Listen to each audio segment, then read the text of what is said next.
Hello, my lovelies. Ginny O here, the author with no last name, and today it's time for Ginny O Talks. Again, the part of the channel where I talk about things in the creative community. Before we get into it, this is my favorite sweater. I bought the sweater because it came pre-decorated, and I really love the neckline. So I hope you enjoyed my sweater as much as I do, and it does have a little hook that I could hook it like this if I wanted, but I kind of like it like this. So today we are going to talk about, is said dead, and why are we still arguing about this? So it is 2022 and we are still arguing here in the writing community about the use of the word said and is said dead. Stick it with a fork, it's done. And the real issue comes down to, in my opinion, it's an issue of style and voice. And how much you use said is going to really depend on your style, voice, and which word choice you're trying to use. So is said dead? No. Is it alive?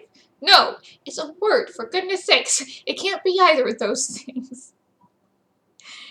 Whether or not you use a said versus something like whispered, muttered, murmured, shouted, screamed, railed, grumbled, etc., and so on and so forth, is going to depend on your personal word choice, what you're trying to portray, and your audience. So the first really great thing about the word said is that said is so neutral, he said, she said, that when the reader is reading a book, what happens is that their eyes just skim right over said. It's like they skim over the words, just so that, well, oh, there are a bunch of words that the reader's eye, in general, some readers don't, some readers do, just skip right over as they're reading along in a novel. And it will highly depend on reading comprehension and other factors as well, you know, how much they read, whatever. But in general, it's considered that said is one of those words that the eye skips over outside of noting who is supposed to be speaking. So he, she, the name of the character.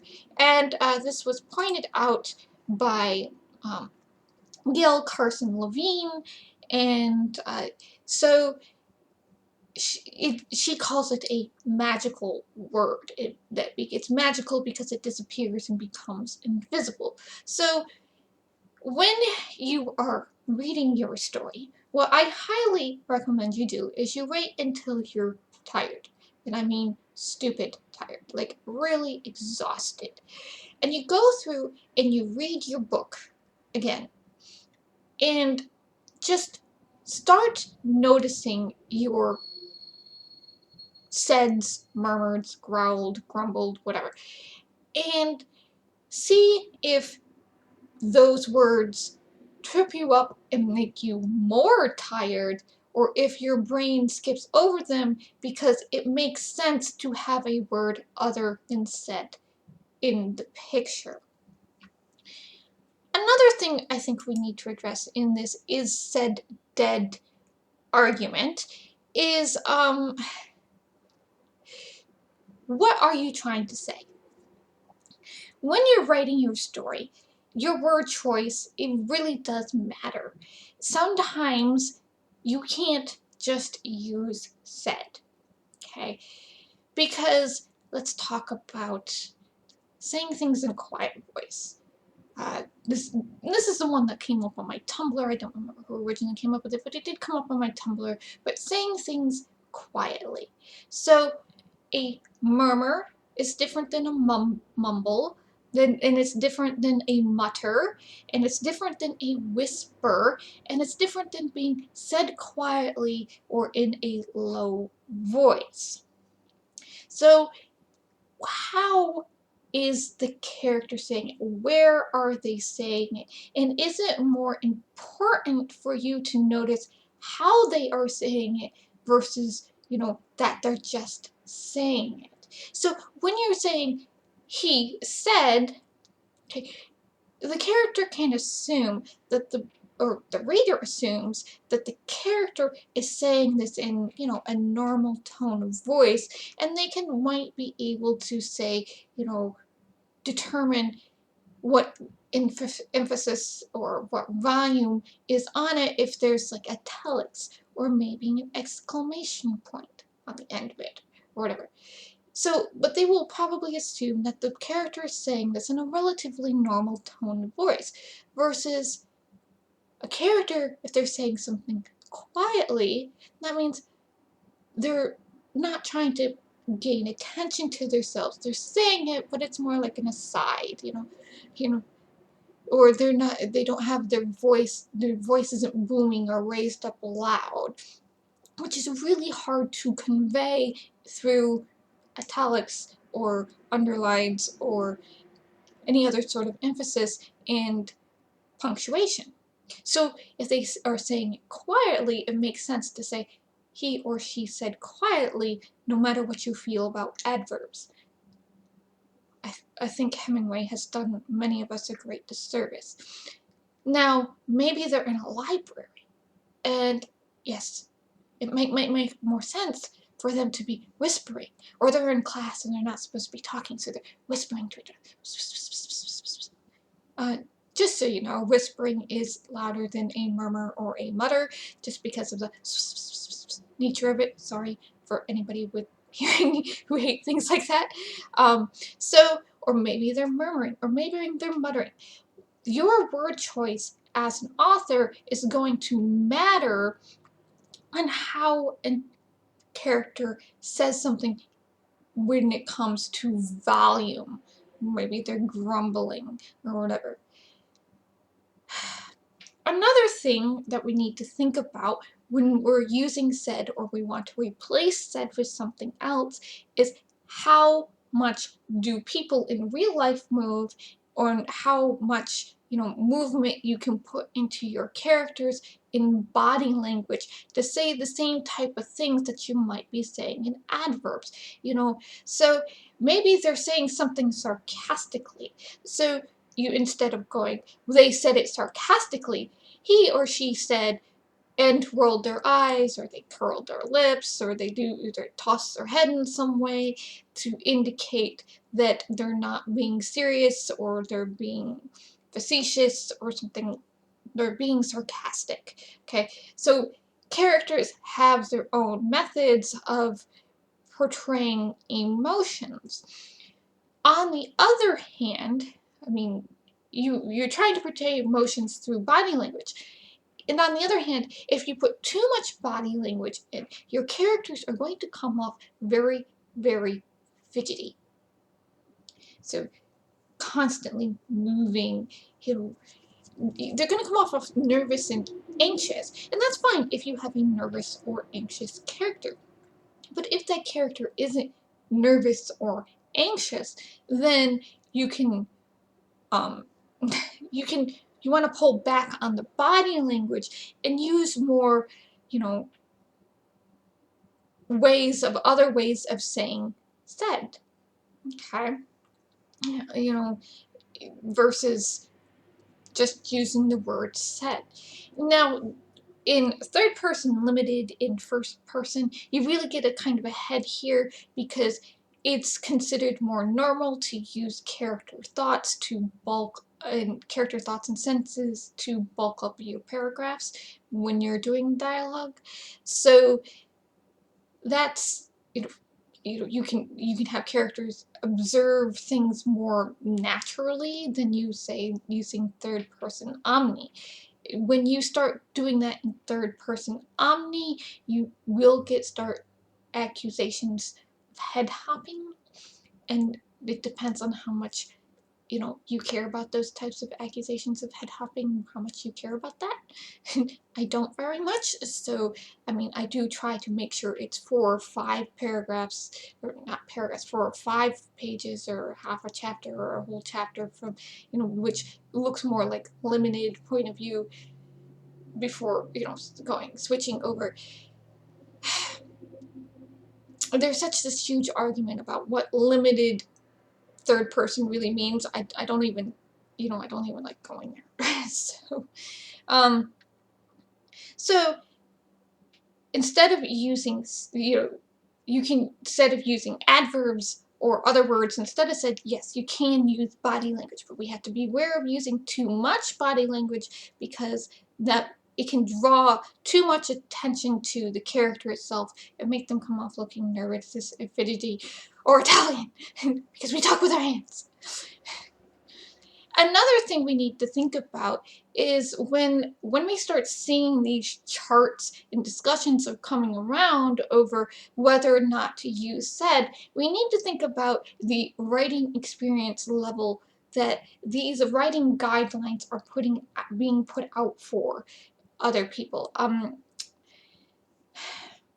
I have at least 3 or 4 different charts that I can pull up, to hand, which I normally don't, but, I do have them, about different charts about different words to use other than said.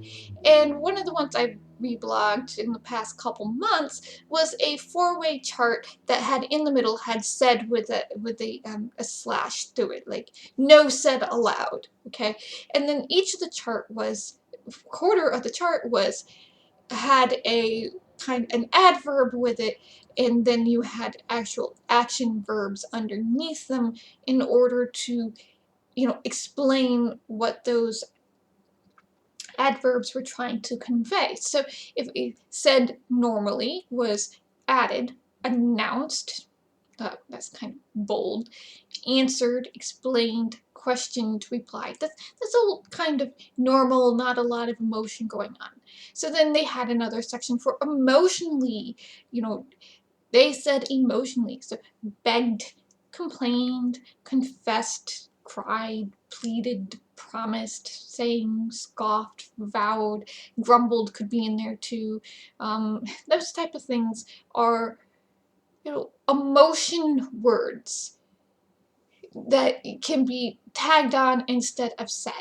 And then they also had softly, and loudly, a choice. And and then there are people who are always going to apply just use said. But this type of writing advice and guideline may not be for people who, don't, don't use said at all. Maybe this type of chart is actually meant for someone who uses said all the time.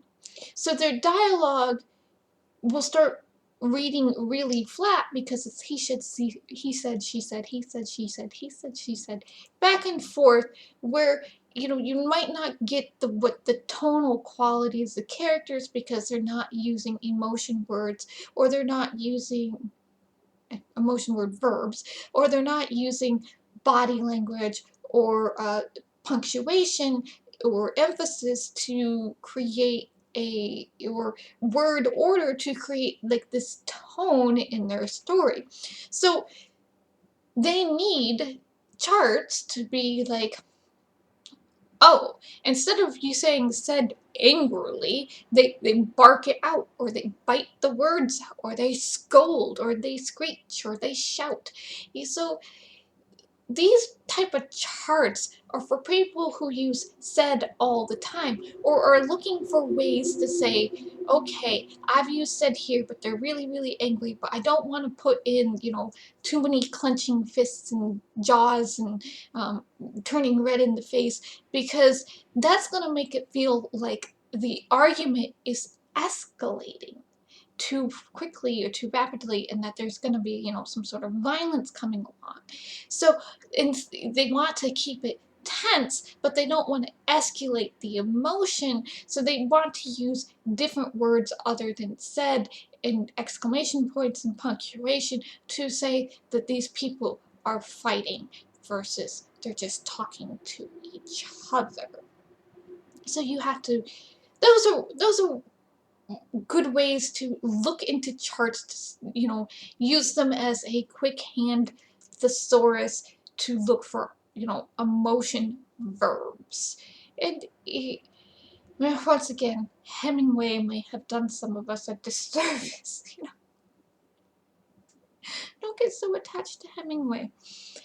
Anyways, so think about the style and the tone and, the voice of your writing. A teenage girl is going to have a different voice in your writing, in word choices that you use, everything from their slang to, their body language. But, saying they said something all the time is not always going to be right. They're going to be sarcastic, they're going to be scoffing, they're going to say silly things, they're going to say mean and cruel things. And then you got to contrast that with a voice of, say, an older man or an older woman who has been through a lot in their lives, and they have found better ways, to cope with their emotions or how they respond to things over the, teenage girl or teenage boy who hasn't fully developed their brain yet to be able to process these emotions in a healthy way. And they're just reacting. So whether or not said works for the teenage girl, it's going to be a whole different story, and whether or not said works for the older mentor woman. And you're going to have both of these voices possibly sometimes in the same story too. So you have to think about how your characters are and how they fit together, and whether or not said is going to work for your particular dialogue. Now, once again, I do want to bring up again, you can always get really, really tired or send it to somebody else who's really, really tired, and go through and read and see how much of the grumbleds, muttereds, whispereds, growls, sneering stuff, how more tired it makes you. Does your eye, start to really notice it? Does it make you more exhausted? And then when you're not quite so tired, you can come back and be like, I need to change this back into said, and then I need to find another way to convey that emotion, even though it's going to add more words to my manuscript, because this is too tiring. This is going to really tire the reader out, and most readers will come to a book when they're tired or sick. So you don't want to make them more tired. You want them to have those invisible words, or take out those invisible words, so that they have a pleasant reading experience where they're not getting hooked on all the time, all these extra words or even emotion verbs for instead of said.